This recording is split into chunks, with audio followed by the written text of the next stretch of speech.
In early 1942, the United States faced an incredible challenge. As the arsenal of democracy, it would have to supply war materials to its allies in Europe, rebuild its Pacific fleet, and wage its own war against Germany, Italy, and Japan, all at the same time. Realizing that an army marches on its stomach, American farmers rolled up their sleeves and during World War II reaped record-breaking billion-bushel wheat harvests. By the end of the war, U.S. industries had manufactured 40 billion bullets, 300,000 aircraft, 86,000 tanks, 2.25 million machine guns, and 76,000 ships. To accomplish these unprecedented feats of industrial production, factories in the United States employed millions of workers who worked long hours for large paychecks. Americans on the home front were financially better off than they had been since the 1920s.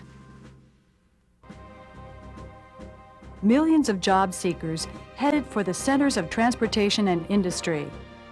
California alone saw its population grow by nearly 2 million.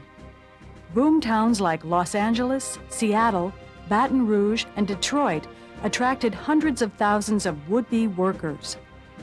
70,000 people poured into Washington, D.C.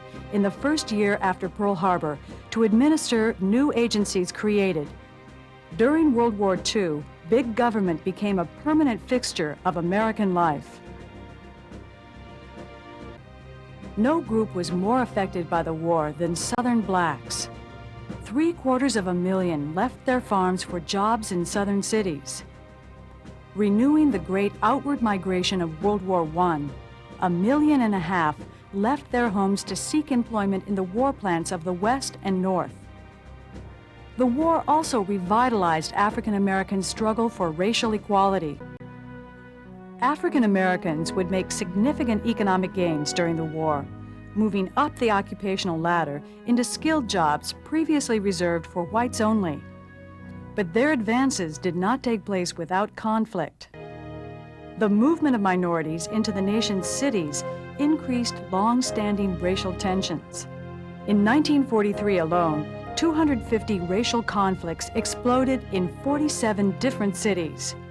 In Detroit, 30 hours of rioting left 34 people dead and property damage in excess of $2 million.